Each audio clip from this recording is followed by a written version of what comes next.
अस्सलामुअलैकुम नाज़रीन, आप देख रहे हैं प्रोग्राम अमेजिंग पाकिस्तान के साथ। मैं हूं आपकी मेज़बान रानी अंदरी। आप की ये जर्नी कैसे रही? कराची टेलीविज़न जो है वो हमारे लिए बड़ा तारीखी चैनल था। तो हत्ता कि मैंने अच्छे कपड़े पहनकर मैंने मारें भी खाई हैं अपने उस्ताद की। कोई आपका ऐसा मेमोरेबल एक्सपीरियंस जो अभी तक आपको याद हो? फरीद नवाज बलोच साहब और मटियारी से यार मोहम्मद शाह साहब आते थे। तो ये सब हम हैदराबाद से इकट्ठे होकर कराची जाते थे। क्या चीज इंस्पायर की कि आपने एक्टिंग के कैरियर को भी साथ साथ रखा? डायलॉग भूल जाना कि मैं 2 मरतबा तो फेल हुआ था। कौन सी अदाकारा है जो अभी तक आपकी फेवरेट है? बाबरा शरीफ जो है जी, मुझे बहुत अच्छी लगती थी। एक तो मेकअप बहुत कम करती थी। बिस्मिल्लाहिर्रहमानिर्रहीम। अस्सलाम वालेकुम नाज़रीन, आप देख रहे हैं DTV एनएन और प्रोग्राम अमेजिंग पाकिस्तान के साथ। मैं हूं आपकी मेज़बान रानी अंदरी। नाज़रीन, जैसा कि आप जानते हैं कि प्रोग्राम अमेजिंग पाकिस्तान में हम आपको पाकिस्तान का कल्चर, सकाफत और मुख्तलिफ चीज़ें बताते हैं, दिखाते हैं और साथ साथ उन शख्सियात से भी इस प्रोग्राम के थ्रू आपकी मुलाकात करवाई जाती है जिन्होंने अपनी ज़िंदगी में बहुत कुछ किया होता है और वो बहुत कुछ अभी भी करना चाहते हैं और उनसे हम बहुत कुछ सीखते हैं।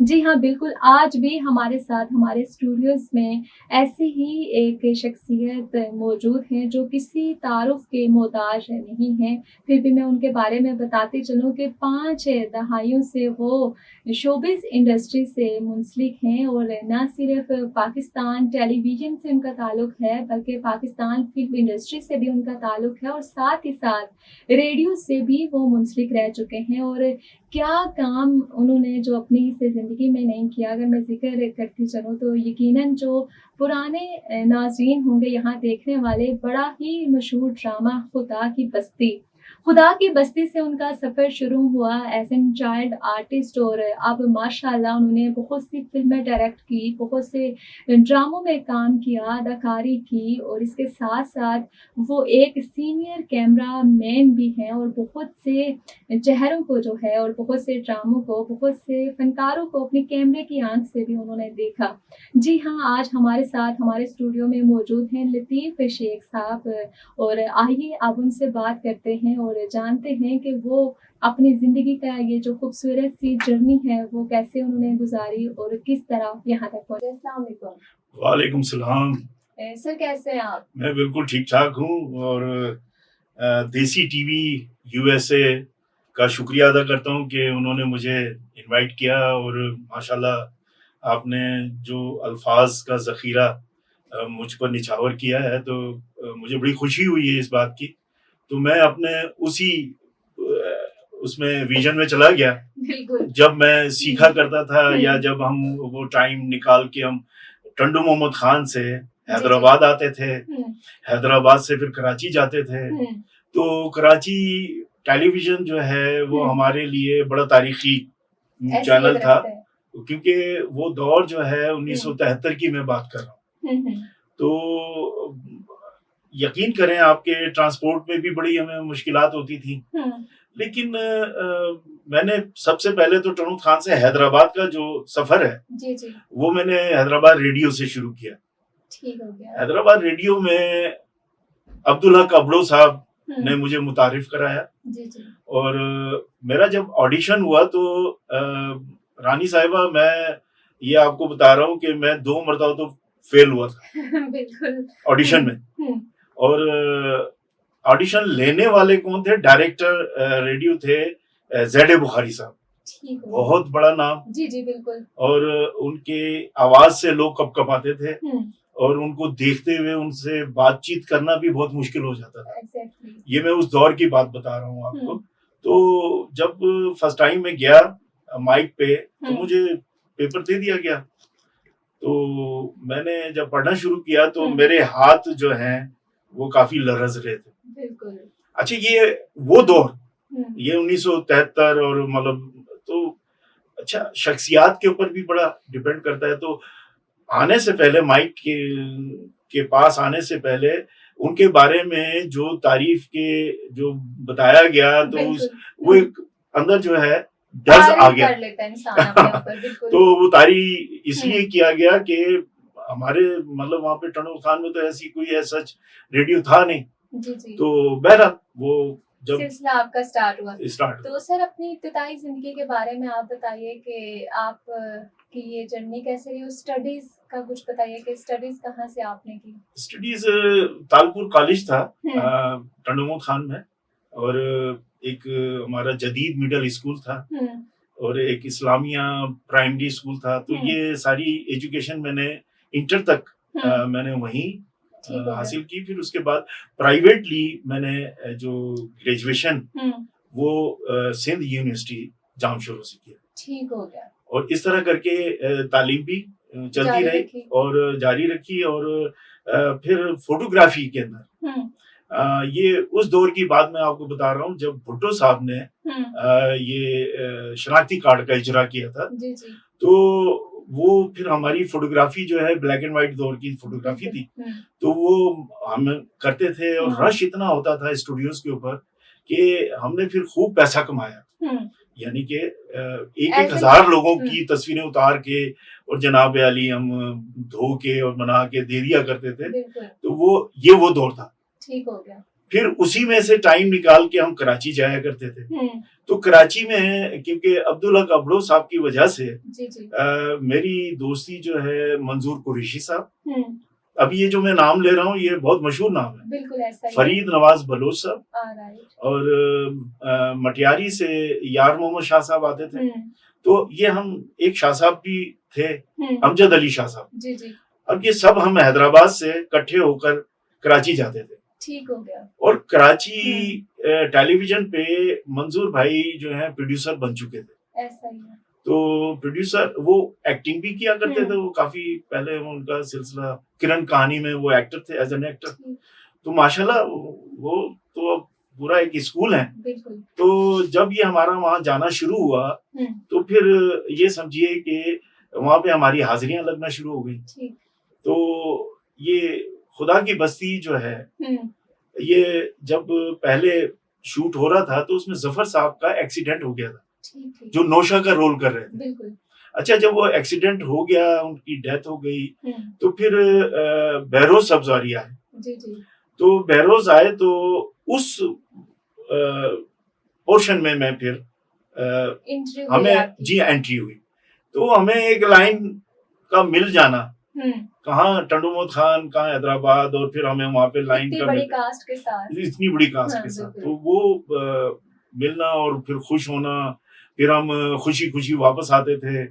तो फिर मैंने नाटक सभा में मुझे काम ज्यादा मिलने लगा, और फिर एक ड्रामा सीरियल शुरू हुआ, मेरा नाम मंगू। जी जी। उसमें मैं मतलब ज्यादा डायलॉग और कंटिन्यूटी आपके जी हाँ वो काम बढ़ता रहा।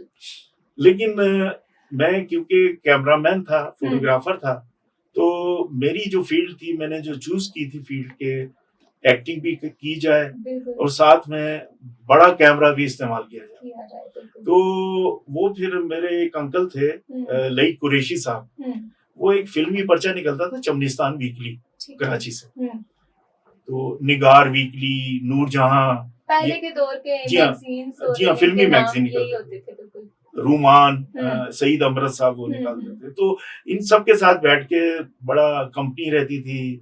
परवेज मजहर साहब थे, वो आगाज में थे। फिर मैं तो उस्ताद कहूंगा दुखी प्रेम नगरी साहब, जी जी, ये भी बहुत बड़ा नाम था। तो जब मैं इनके साथ बैठना शुरू हुआ तो फिर अंकल रई कुरैशी साहब ने शबाब किरानवी साहब से बात की, और मुझसे पहले उन्होंने एक मुख्तसर सी मीटिंग की। उन्होंने कहा कि वहां पे तुमने एक्टिंग का नाम नहीं लेना है, तो मैं अब तुम्हें जो है लाहौर भेज देता हूँ, और तुम लाहौर चले जाओ और जाके अपना फ्यूचर बनाओ, कैमरामैन बनो, क्योंकि तुम्हारा जो फोटोग्राफी के अंदर बड़ा अच्छा हाथ है। तो मैंने ये बात बिल्कुल आसानी से मान ली, और मुझे फिर उन्होंने भेज दिया। मैं फिर शबाब किरानवी साहब से जब आगे मिला हूँ तो यकीन करें कि शबाब साहब की बेटी की शादी हो रही थी, तो उसमें सारे अदाकार मौजूद थे। बारात जो है वो एबटाबाद से आई थी, जद्दून फैमिली। जी जी बिल्कुल। वहाँ जब सब अदाकारों से मुलाकात हुई तो मोहम्मद अली साहब से भी मुलाकात हुई।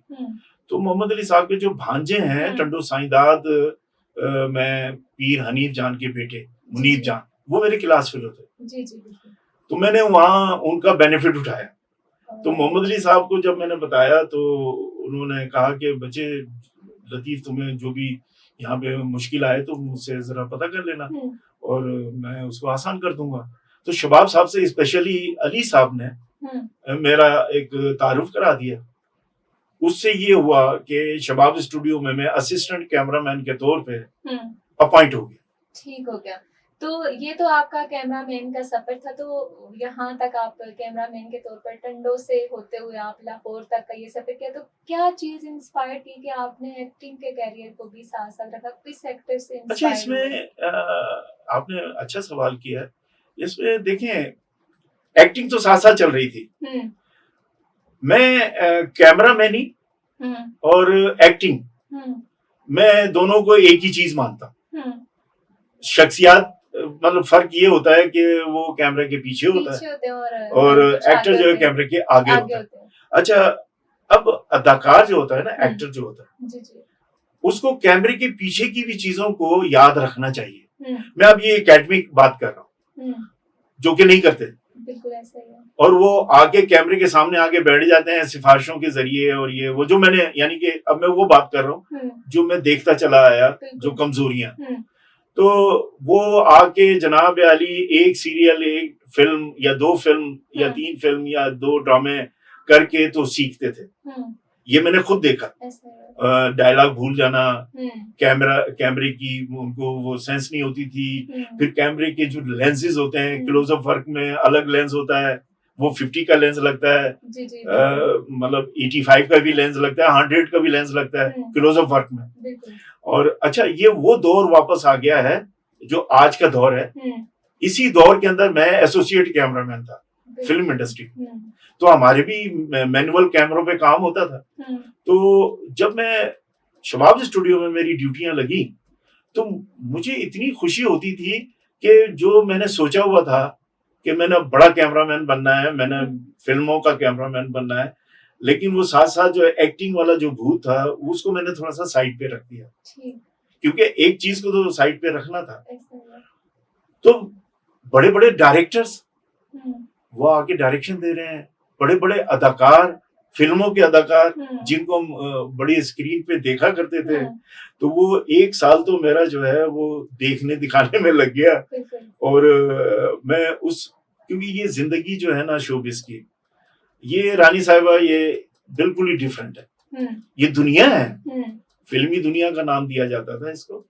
तो अब तो अफसोस के साथ मुझे कहना पड़ता है कि हमारी फिल्म इंडस्ट्री जो है वो तबाह बर्बाद हो चुकी है। ऐसा ही है। और सर, आपने रेडियो टीवी के उन दौर में काम किया है, 70s की दहाई की बात कीजिए, तो कोई आपका ऐसा मेमोरेबल एक्सपीरियंस जो अभी तक आपको याद हो?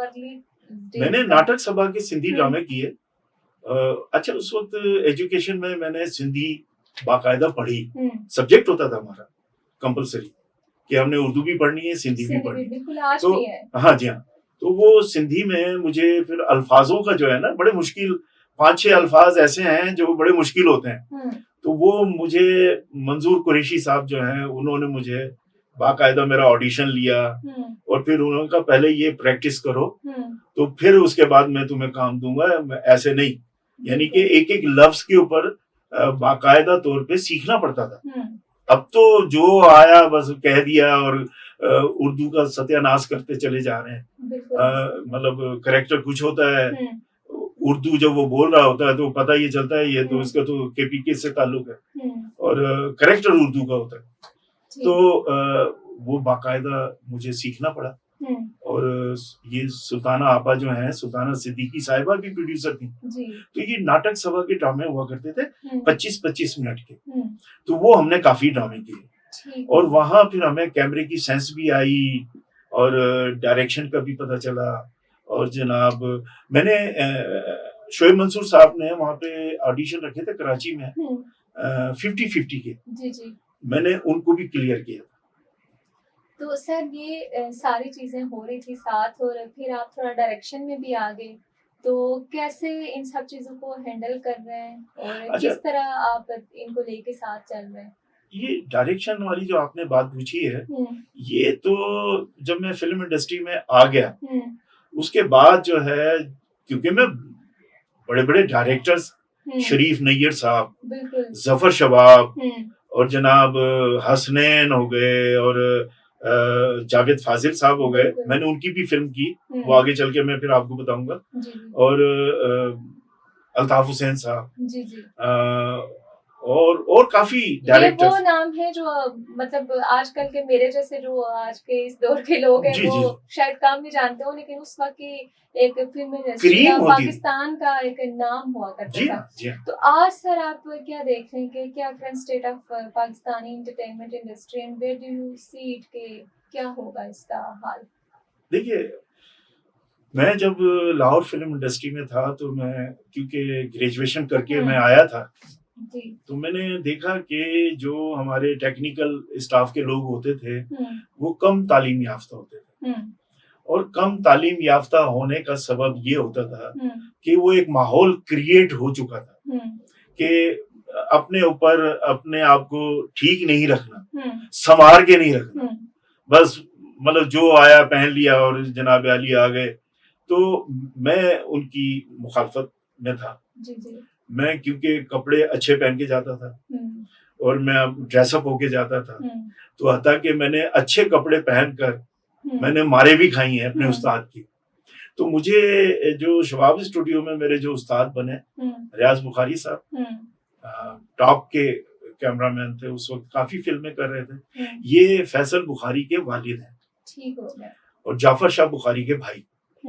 तो उस ग्रुप में मैं आ गया ना। तो जब इम्तियाज कुरैशी साहब मेरे उस्ताद थे, वो शबाब प्रोडक्शन और जफर आर्ट प्रोडक्शन और नजर आर्ट प्रोडक्शन में वो फिल्में ज्यादा वो करते थे। ठीक हो गया। तो वो फिर मुझे ये वो कहते थे कि तुम्हारे अंदर कोई एक्टर है। मैं अच्छे कपड़े पहन के जा रहा हूँ, मैं अपना हेयर स्टाइल बना के जा रहा हूँ और मैं लाइटें उठा रहा हूँ, मैं ट्रॉलियां चला रहा हूँ, यानी कि वो सारे काम मैं वही कर रहा हूँ जो मेरी ड्यूटी में शामिल थे। लेकिन वो एक्सेप्ट नहीं करते थे। वो कहते थे कि नहीं बच्चे, तू एक्टर बनाना आया है, तेरा काम वो सीधा नहीं हो रहा। तो मैं उनको यही कहता था कि देखें, ये मैं जिस फील्ड से वाबस्ता हूँ, इसमें भी तो मतलब देखिए, अब मैं एक बात करता हूँ। जी, जी। ये बात आगे चल के जो है वो आगा नासिर साहब से जब मेरी मुलाकात हुई थी इस्लामाबाद में, MD PTV थे वो, तो उन्होंने मुझसे ये सवाल किया कि यार तुम तो, मैंने उनका एक ड्रामा किया था कराची टीवी से, वो कराची के झगड़ों पे, मतलब वो ड्रामा था सवालिया निशान। ठीक ठीक। वो मेरा बड़ा जबरदस्त ड्रामा था। उसमें मैंने परफॉर्म किया था स्टूडेंट लाइफ को, मतलब मैं लीडर होता हूँ, स्टूडेंट लीडर। एक लाश का जिक्र होता है उसमें और वो सारे इतने टॉप के अदाकार उसमें थे PTV के कि वो बिल्कुल सर, इस बारे में भी बात करेंगे, लेकिन प्रोग्राम में एक वक्त हुआ जाता है छोटी सी ब्रेक का। ब्रेक के बाद मिलते हैं दोबारा और करते हैं मजीद गुफ्तगू इसके ऊपर। वेलकम बैक नाज़रीन, आप देख रहे हैं प्रोग्राम अमेजिंग पाकिस्तान और आज हमारे साथ मौजूद हैं टीवी और रेडियो की दुनिया से जिनका ताल्लुक है लतीफ शेख। तो लतीफ शेख, आप बात कर रहे थे ब्रेक पे जाने से पहले। जी। अच्छा, वो फिल्म का मेरा ज्यादा ताल्लुक रहा है फिल्म से, और फिल्म को तो क्योंकि इसके 48 सेक्शंस होते हैं। ऐसा ही है, बिल्कुल। ये तो मैं एक प्रोग्राम डिटेल में आपके साथ करूंगी ना, तो ये जो आप बातें बता रहे हैं कि कितने सेक्शन और कैमरा के लेंसेज और ये सारी चीजें वो उस प्रोग्राम अच्छा, वो मैंने अपने पीरियड में वहाँ पे जो मैंने गुजारा टाइम, वो वक्त मैंने जो गुजारा है उसमें मैंने सब सीखा। अच्छा, वहां से फिर ये ख्वाहिश पैदा हो गई कि फिल्म बनानी है या डायरेक्शन देनी है, एक्टिंग भी करनी है। तो ये सारे जो शौक थे, ये मैं अपने दिल में रख के, अपने दिमाग में रख के मैं सीखता रहा, देखता रहा, क्योंकि वहां पे बात करना भी बहुत मुश्किल होता था। वो मुझे असिस्टेंट ही समझते थे कि असिस्टेंट कैमरामैन है और ये बच्चा भी, इसको टाइम लगेगा बड़ा। और अच्छा, ये यहाँ पे मैं ये बात करना चाहूंगा, मैं गुजरा हूँ इस मुश्किल से। वो ये होता था कि जब पाकिस्तान नहीं बना था तो हिंदू जो हैं मुसलमानों को काम नहीं करने देते थे, सिखाते नहीं थे। अच्छा, वही चीज जो है ना, अडॉप्टेशन जो है ना, वो इनकी आ गई, जो हमारे सीनियर्स थे, कि इतनी जल्दी हमने किसी शागिर्द को काम नहीं सिखाना। तो मैं इससे बिल्कुल बेपरवाह होके, मैं क्योंकि मेरी जो सोच थी, मेरा जो देखने का और जो दिमाग था, उसको मैंने ओपन कर दिया, और मैं जो चीजें देखता था, अडॉप्ट करता था, उसको मैं अपने जहन नशीन कर लिया करता था।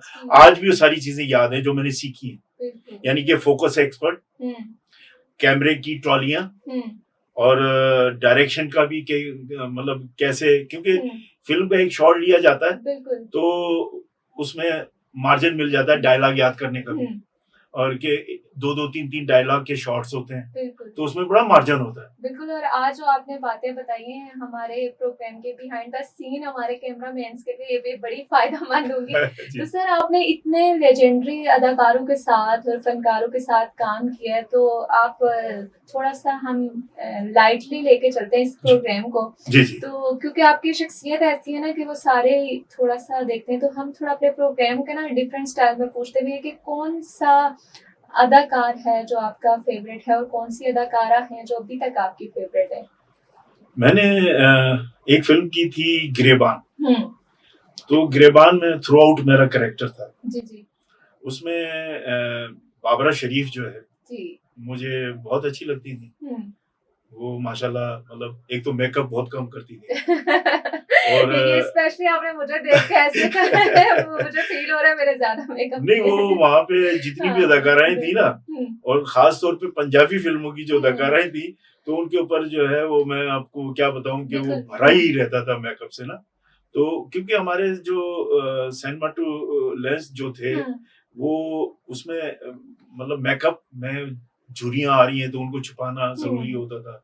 लेकिन ये वाहिद अदाकारा थी बाबरा शरीफ, जो मतलब खूबसूरत भी थी, परफॉर्मेंस में भी बहुत आगे थी, और ये क्योंकि एक किरण कहानी में भी इसने परफॉर्म किया था कराची में, जी जी। बाबरा ने, और मंजूर कुरैशी। आपकी फेवरेट है, तो अदाकार कौन आपके फेवरेट है?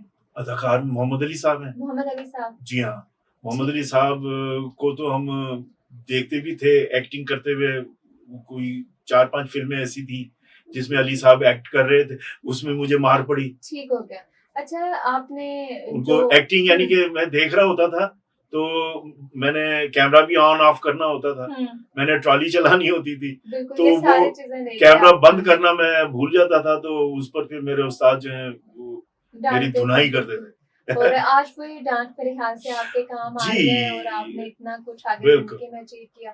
तो सर, आप मुझे ये बताएं कि आपने इतना काम किया, इतनी फिल्में की, सब कुछ किया, तो शेर और शायरी से भी कुछ लगाव है आपको? शेर और शायरी में गाने मुझे अच्छे लगते हैं, बाकी शेर और शायरी बड़ा मुश्किल सब्जेक्ट है। ये तो एक डिफरेंट सब्जेक्ट है। एक मोहम्मद अली साहब का एक पसंदीदा शेर है जो मैं अभी, अगर आपकी इजाजत हो, कि इलाही कोई तमन्ना नहीं जमाने में, इलाही कोई तमन्ना नहीं जमाने में, मेरी तो उम्र ही गुजरी शराब खाने में। ये अली साहब का पसंदीदा शेर था। बिल्कुल ठीक। अच्छा, जिंदगी में अभी तक की जो आपकी जिंदगी गुजर रही है और गुजर चुकी है, उसमें कोई एक अच्छा काम आप बता दें।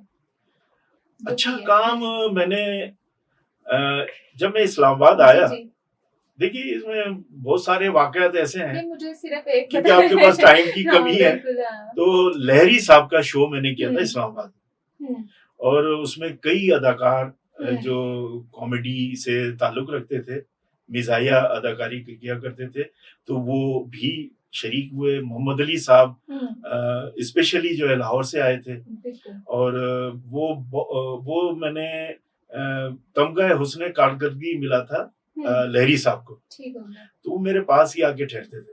ठीक हो गया। तो उनसे कोई ऐसा काम जिसका अभी तक आपको, मैंने उनकी जिंदगी का जो क्योंकि कुछ माली मसले मसाइल थे, तो गवर्नमेंट के साथ मैंने वो सारे, मैंने एक टीम मेरी थी और हमने पूरी कोशिश करके तो उनका हमने वजीफा मुकर्रर कराया, और ये बड़ा मुश्किल काम था बिल्कुल। लेकिन वो मैं जब सोच लेता हूँ कि ये मैंने करना है, तो उसमें अल्लाह ताला फिर मुझे कामयाब कर देता है। तो वो मैंने बड़ी कामयाबी से वो शो किया और आज वो यूट्यूब चैनल पे मेरे मौजूद है, ठीक हो उसे गया। आप देख भी सकते तो हैं। सर आप लास्ट में, क्योंकि हमारे प्रोग्राम का भी वक्त कुछ मखसूस होता है, तो जी, क्या जी। मैसेज देना चाहेंगे हमारी यंग जनरेशन को जो इस फील्ड की तरफ आना चाह रही है?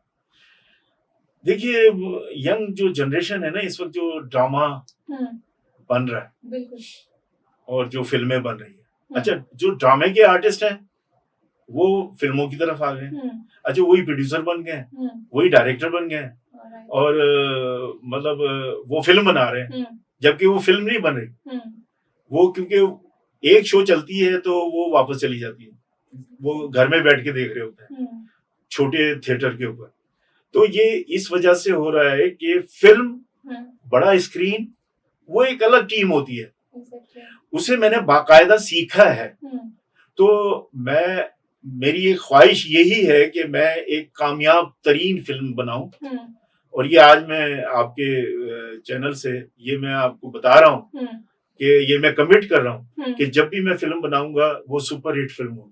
अच्छा, ठीक। क्योंकि इसके पीछे 40 साल, 45 साल का अरसा लगा है। तजुर्बा है आपका। क्योंकि 48 सेक्शन जो कि आपने कहा कि वो फिर बाकी जी, जी, उसको इंशाल्लाह। मैं एक-एक सेक्शन के ऊपर जब मैं बात करूँगा, तो वो मैंने सीखा है। ठीक हो गया। अच्छा, ये लोग जितने भी हैं, ये जो फ़िल्म बना रहे हैं कराची में, फ़िल्म को कराची ले गए हैं, जबकि फ़िल्म बनाने का जो लाहौर है। लाहौर फ़िल्म इंडस्ट्री में वो लोग मौजूद हैं, जो फ़िल्म को समझते हैं। लेकिन ये जो आज की जनरेशन है, मैं उनके बारे में ये बात कर रहा हूँ कि फ़िल्म के लोग होते हैं, अपने सीनियर्स की इज़्ज़त करें, जो फ़िल्म को समझते हैं। मैं ये नहीं कह रहा कि यार आप मुझे ले लें। हाँ, बिल्कुल। मतलब मैंने तो खुद फ़िल्म बनानी है। अल्लाह ताला ने मुझे मतलब मैं यहाँ पे अपने बेटे का भी ज़िक्र करना चाहूँगा कि मेरे बेटे ने बिलाल लाशारी की टीम के साथ काम किया। बिलाल लाशारी उसके उस्ताद भी हैं और शायान लतीफ़ शेख। उन्होंने वार फ़िल्म की 93% कैमरामैनी की और बड़े कैमरे पे, डिजिटल कैमरे पे काम किया और फिर इस वक़्त कामयाब तरीन फ़िल्म बनाई बिलाल लाशारी के साथ और सारा कैमरा वर्क जो है 100% दी लेजेंड ऑफ मौला जट, वो उन्होंने शायान ने किया और आज उसके काम की बहुत तारीफ हो रही है। तो मतलब वो है तो मेरा ही स्कूल, तो लेकिन उसको मैंने कहा कि नहीं, जिससे भी कुछ सीखते हो उसको उस्ताद मानो, अपने सीनियर्स की इज्जत करो और अल्लाह ताला उनको बहुत मतलब इज्जत दे रहा है। Thank you so much sir कि आप यहाँ पे आए और हमारे साथ अपनी ये जर्नी और कुछ टेक्निकल बातें आपने जो आज शेयर की हैं वो हमारे साथ, और बहुत अच्छा लगा है और आपके वक्त का बहुत बहुत शुक्रिया। इंशाल्लाह दोबारा आपके साथ मेरे ख्याल से तो एक नहीं तो 3 प्रोग्राम रखने चाहिए कि ये जान सके कि टीवी और फिल्म और इसके कैमरा की क्या क्या चीजें होती हैं। बहुत शुक्रिया सर आपका। थैंक यू वेरी मच, आपका भी बहुत बहुत शुक्रिया। जी नाज़रीन, इसी के साथ ही अपनी मेजबान रानी अदीब को भी दीजिएगा इजाजत और आज के प्रोग्राम से जरूर आपने एक चीज सीखी होगी कि जिंदगी में अगर आप कुछ करना चाहें तो आपने हिम्मत बिल्कुल नहीं हारनी, अपने आप के ऊपर यकीन रखना है, एतमाद रखना है और खुदा एक दिन जरूर आपको आपकी मंजिल तक पहुंचा देगा। इसी के साथ ही इजाजत दीजिए और देखते रहिए DTVNN देसी टीवी यूएस और विजिट कीजिए हमारा OTT प्लेटफॉर्म DTV, फिर यहाँ 3000 से ज्यादा चैनल्स को देखा जा सकता है।